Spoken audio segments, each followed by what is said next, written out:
technology, is it enabling or restricting the art of hospitality? We have an expert panel which will be led by Caroline Baldwin from The Caterer. So I will leave Caroline to introduce her panel to you. Please welcome them all, ladies and gentlemen. Hello, everybody. Lovely to see so many people here today. Yes, I'm Caroline from The Caterer magazine, and I'm delighted to be hosting this afternoon's panel, looking at whether technology is enabling or restricting the art of hospitality. I've personally been writing about technology for over a decade. I've watched how various industries, such as government and retail, have developed technologies to enhance their business objectives. So when I started at The Caterer exactly 3 years ago today, actually, writing about hospitality more recently has been so interesting for me, because looking at it with that technology lens, it's an industry like no other. It really requires that human touch. And when you see businesses both embracing technology while also being a bit wary of it at the same time, it's quite an interesting one to write about. So we're going to talk a little bit about that over the next 25 minutes. Keith, if you will have a bit of a roaming mic, we'll get Peter running about again in a little bit. So if you've got some questions, do ask those later on. But I just want to start by introducing my panel. So I've got Wesley from Barclaycard Payments, Danica from Shiji, and I've got Stephen from Ruckus Networks at the end. So potentially, could you guys start by just introducing yourselves and why this topic? Why are you here on stage today? Steve? So good afternoon, I'm Steve Johnson. I'm the Senior Director for North and East Europe for Ruckus Networks. Ruckus Networks is a communications company, probably most famous for supply of Wi-Fi technology into the hospitality industry. Why am I so interested in this topic? Well, I work in the technology industry, so it's clearly pretty dear to my heart. I do think there is a particular transformative effect that technology investment can have, that we sometimes try and overcomplicate. And the bottom line is that most technology investments should be able to solve most problems, many problems, if they're done well, and give you the opportunity to take advantage of opportunities if they're done well. Very good. Danica. And I'm Danica. I'm the Director of Product Engagement and Strategy at Shiji. Thanks for having me today. Super excited because coming from a technology vendor, we work with 90,000 hotels, and we've been on a mission to build an end-to-end technology stack across the guest experience. And the main purpose is to enable our clients, accommodation providers, to focus on the guests and do what they do best, serve the guests. So really excited for our topic today. Super. And Wesley? Thank you, Caroline. So I'm Wes Thompson, so I head up hospitality and leisure for Barclaycard Payments.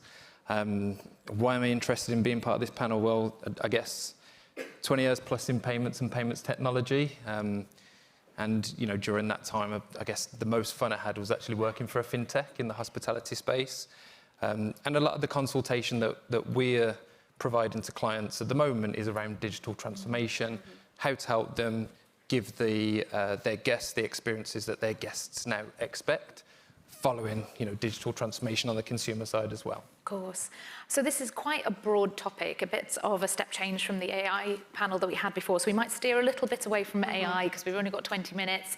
And I'm going to start by asking you all for some great examples of where technology has enabled hotels to do better. Danica, do you want to start? Yeah, I've got a question to the audience as well. Has anybody checked in and completed an online check-in using WhatsApp? Raise your hand if you have. A couple of Not many of us. Raise your hand if you would like to do that. Of course, many of us. And now I'm so excited we're in the situation where we have that technology to really provide that seamless digital guest journey, European guests using WhatsApp, sorry. No worries.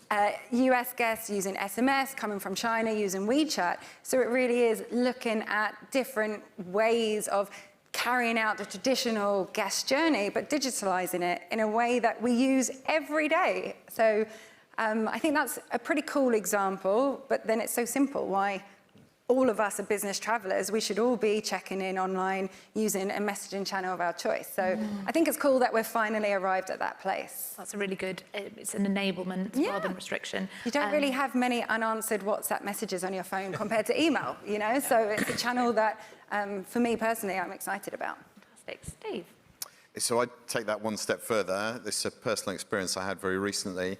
I arrived in, of all places, Tallinn in Estonia, and my flight was delayed. It always happens when you're on those late flights. And I eventually arrived at the hotel I was supposed to be staying in, a good sort of 4-star business hotel, at 1 o'clock in the morning, and there was nobody there and the front door was locked.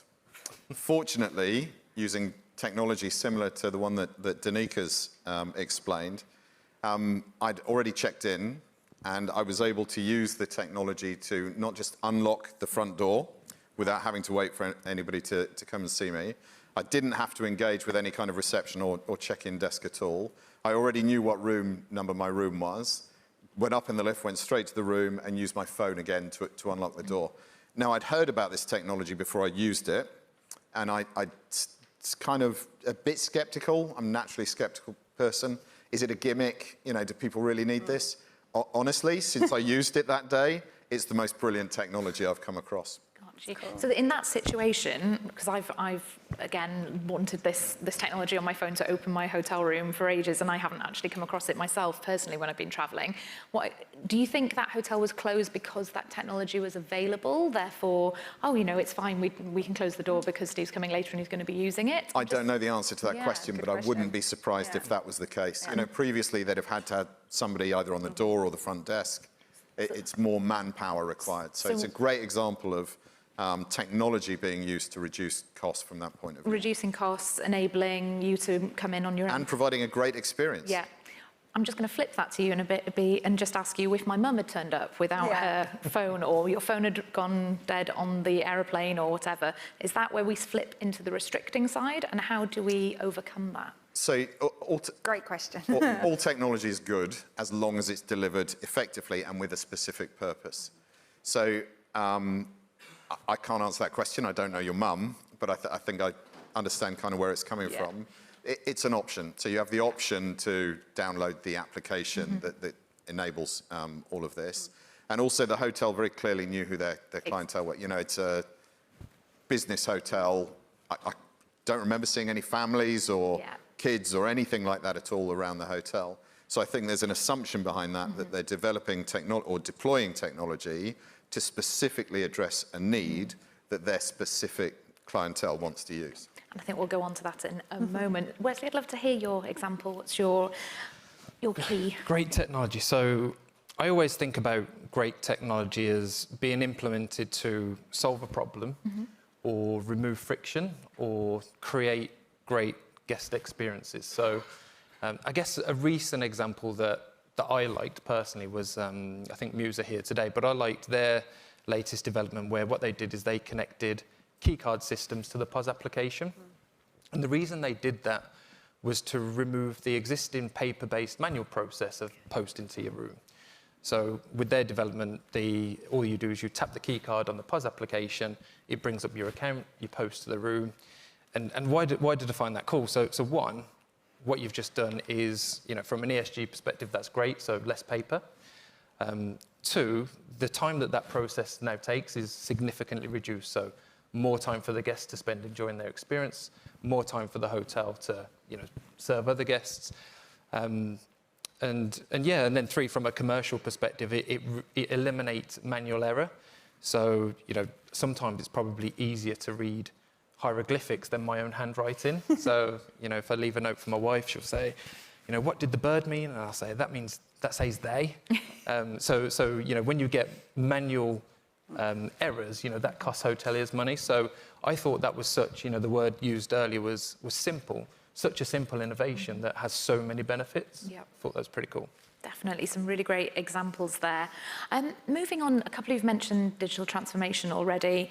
In hospitality, it's such a big stepping stone, depending on how much finance you have to embark on these journeys. Is it difficult, the technologies that you've mentioned, are they difficult to integrate? How do they fit into digital transformation journeys? And sometimes does a monumental task of a transformation journey in itself restrict the art of hospitality because it's such a huge project? Who'd like to take that one? Dan, you're raring to go. Because I think it's super exciting. You know, we hear it today and for the last 24 months that we have the technology. You know, if I hear open APIs and connectivity, as vendors, we have the right ecosystem, which is fantastic. That doesn't help the hotelier. What we need is the strategies. What are the strategies that go with those open APIs? I'm staying at the Ruby Zoe Hotel down the road. And it's super cool that, you know, I check in online, gives me the opportunity when I arrive to opt out of housekeeping in exchange for a free drink. I'm in, obviously. That's a really great initiative, obviously, for staff shortage. It alleviates the pressures on housekeeping, you know, great sustainability initiative. But strategically, how does that sit? You know, what sits? The flow of that data, the flow of that SOP, what sits in the PMS, what's triggered to housekeeping, what device does the housekeeper use, what happens when he or she quits, or, you know, so that's, I think, the challenge of really technology, and does it hinder or advance the guest experience? It's no longer about the technology, it's how we implement it, you know, and how we really make sure it's efficient to enhance the guest experience. And it's really difficult when we're doing a lot of innovation, those answers aren't there in the industry. You know, going back to WhatsApp, the next question is, well, what time do we send the WhatsApp message to get the best conversion? Nobody knows. So I think it's the strategic side that we all need to catch up with and support the industry in order to really nail the technological advancements that we have. Yeah, so I think when I think about digital transformation, how difficult is it? I mean, technology, great technology these days is built in a modular way that it's easy to integrate. And where I see most friction is where there isn't collaboration between the technology partners. So encouraging collaboration amongst your technology partners can make digital transformation much easier. Yeah, so you know, your technology partner should have a shared objective of making your business more successful. And I feel like we're seeing more of that than we were 10 years ago, right? There is much more collaboration within the industry, within that. Steve, what about yourself? You see? Yeah, I mean, I think the trends that we see, I mean, what it comes down to, again, if you boil it down to the simple common denominators, or the lowest common denominator is, does the hotel want to own the technology? Or the hotel chain want to own the technology? Or do they want to deploy the services that the technology provides? And typically the trend that we see is that the larger the chain, particularly the large internationals, very much want to own the technology because they see the advantage of the data and so on. But because they see the advantage of that and what they can do with the data, particularly in and around things like loyalty, they're willing to invest a great deal to own and manage the technology themselves. There are other hospitality environments where you just want to be a hotelier, you just want to provide a great experience and a great service for your guests. You don't want to employ a big IT staff and be constantly running around. So, I mean, there's a large suite of systems integrators that specialize in complete solutions for hospitality environments. And, you know, they are there to fill that gap in terms of making the complex simple for that kind of environment. And you touched on data and customer loyalty. I'd love, again, watching the clock dramatically go down and going all over the place with the topic, but the customer loyalty, that's what it comes down to at the end of the day, trying to get repeat visits, trying to make that customer guest journey as great as possible and for them to come back or rave about you to their friends. And in retail, it's so common to whip out your Tesco or your Boots card, and we're seeing that increasing, ramping up with retailers today, even more so. Hospitality, there's so much more choice, you know, and what the gentleman before from Agilicis was saying, he doesn't have a second stay in the UK. It's very common. You want to try out all these different places. Unless you're a huge group like an IHG or an Accor with the investment to put into a loyalty app, how can hospitality operators capture that loyalty and that data? What do you think, Steve, since you started? Well, there's obviously a couple of ways. The one is the direct loyalty program. Yeah. Typically, it needs to provide value in return. I don't think it's particularly successful when it's a stick rather than a carrot. But when the carrot is there, certainly I'm a member of, I traveled quite a lot around Europe, and I'm a member of a couple of loyalty programs that I feel provide me value in return. The less obvious one, although it's been mentioned earlier, and I think it was mentioned during the AI conversation as well, is about the personalization of the experience. So for me, if a particular hotel can learn enough about me and the three things that I really care about when I'm staying in a hotel room, so one, obviously great internet connectivity, good Wi-Fi. That's direct technology. The second one is shower pressure. Okay, that can be managed by technology as well. And the third one is one that will is just something that really annoys me. Is sometimes key cards get magnetized and don't work. One that would absolutely bring me back to the same hotel is there's technology available now to allow you to phone reception and actually have your key card recharged at the door as well. Now, that doesn't happen every stay, is good news. But if I were to stay in a hotel that had that technology, then it would be my hotel. If the hotel learns that those are the three things that fit me, they'll capture my business every time I go back to the area in the future. Interesting. What's your take on customer loyalty? It's just so overwhelming, I think, for hoteliers. I'm an ex-hotel marketing background, and, you know, talking about guest preferences, interestingly enough, one of my top drivers for a hotel is breakfast and the number of coat hangers they have in the rooms. If we both book on Booking.com as a first stay, how does that hotel understand my preference, capture my preference, store my preference, and then action my preference for my next stay?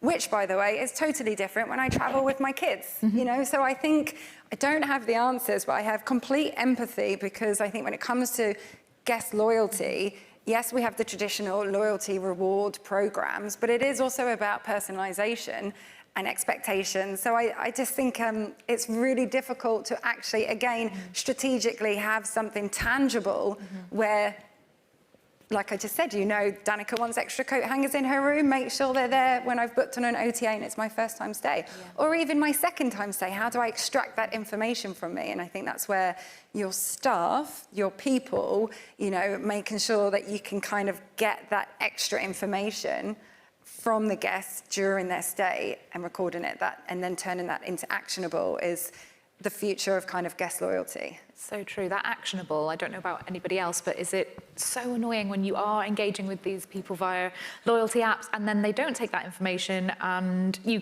turn up? That's an example for me of restricting the art in technology, be it in hospitality or any other sector, where you're giving away your data, but then they're not using it in the most appropriate way to give you a better experience. Or continue to make them, you know, you book a honeymoon suite and then you keep getting honeymoon offers. It's like, well, I got married 6 months ago, back in 3 years. But, you know, like, it's the update your preferences and the expectations. Like, that's no longer acceptable on 2023. So true. Got anything to add on loyalty? Yeah, just, I think sometimes there's a myth that loyalty and reward needs to be a loyalty program. Yes. And it really doesn't. And, you know, the way when I think about loyalty, you know, it's interesting that you both use the word actionable.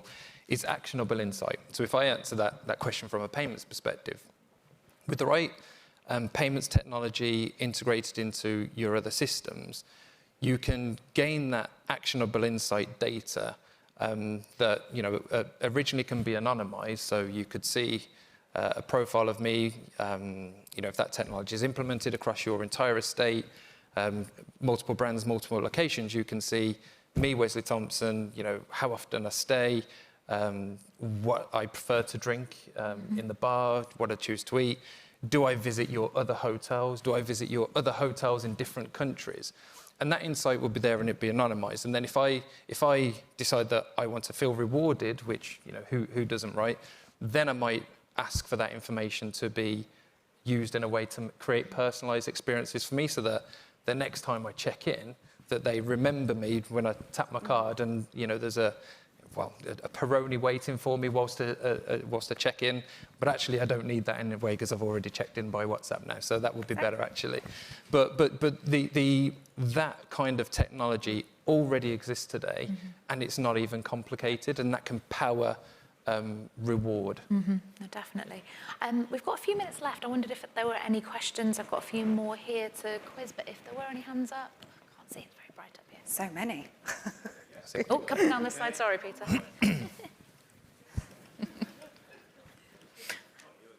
He's getting faster. Off he goes. Thank you.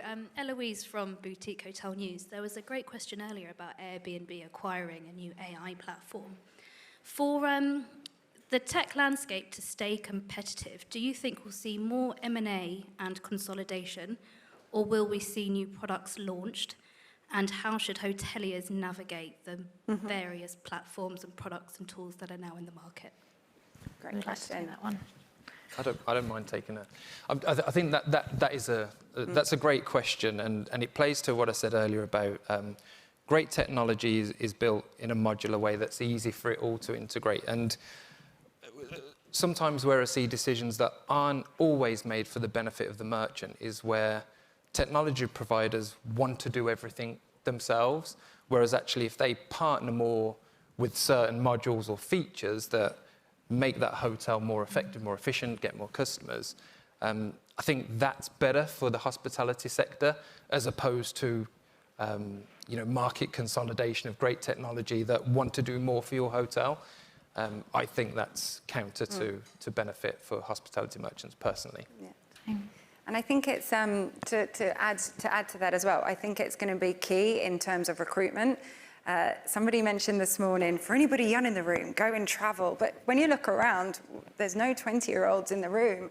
So I think it's going to be, AI and technology and the really cool advancements that we have that's going to hopefully provide a future where a 20-year-old is like, wow, hospitality is where it's at. That's where I want to work. And I think that's going to be key to hotels surviving in 5 years' time is making sure we've got people to run the hotels and fill the hotels.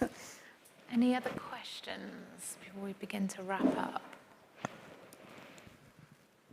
No, perfect. Well, that's just coming down to the last couple of minutes then. I'd love it if we can maybe start to wrap up with an example of where, technology has been restricted and how you can turn that into an enablement. So a bad example that's been turned into a good one. So, well, the most common one, particularly in my technology sector, is budgeting incorrectly. So making a decision to invest in a particular technology and then looking for the cheapest option for that technology. And actually, it's a hidden cost because we see very commonly in the hospitality sector, customers and prospects that have invested in the lowest cost option, only a year or two later to find out that the operating expense that's incurred because they went for the lowest cost CapEx is costing them more than they can possibly imagine. So they need then to come and invest in a better technology. How do you, in such a cash-strapped environment that so many operators are in at the moment, what advice would you give them when they're doing their research? So, again, simple things. Why are you investing? Yeah. So what's the goal at the end of the goal? Can you put a pound note sign next to that goal? What's that, achieving that goal going to provide you financially? What kind of return on investment are you happy to accept? 12 months, 18 months, 2 years more, whatever it might be, and base your budgets on that. Some great advice there. Danica? I had an example at a recent hotel where I opted out of housekeeping. I have 2 young toddlers, so I was away for a night enjoying my lion, and not only did they come and offer to clean my room, they woke me up. Okay. So again, have the right SOPs, the right strategies, and when it comes to implementing any innovation or any technology, involve all stakeholders, especially operations. So they can set the SOP that goes in line with that technology. So that doesn't happen. No. I mean, just very quickly, I know we're over time, but essentially, sometimes I see decisions made at a very, very senior level that then get implemented and create friction for the people on the ground, whereas, potentially the technology that's implemented should be reverse engineered from the challenges that are happening on the ground. So that would just be my advice. That's a really good piece of advice. Thank you. Please thank our panellists today. Thanks. Well done, guys. Thank you, Caroline. Thank you. Thank you to Steve, Danica, Wesley, and thanks, of course, to Caroline Baldwin for handling that.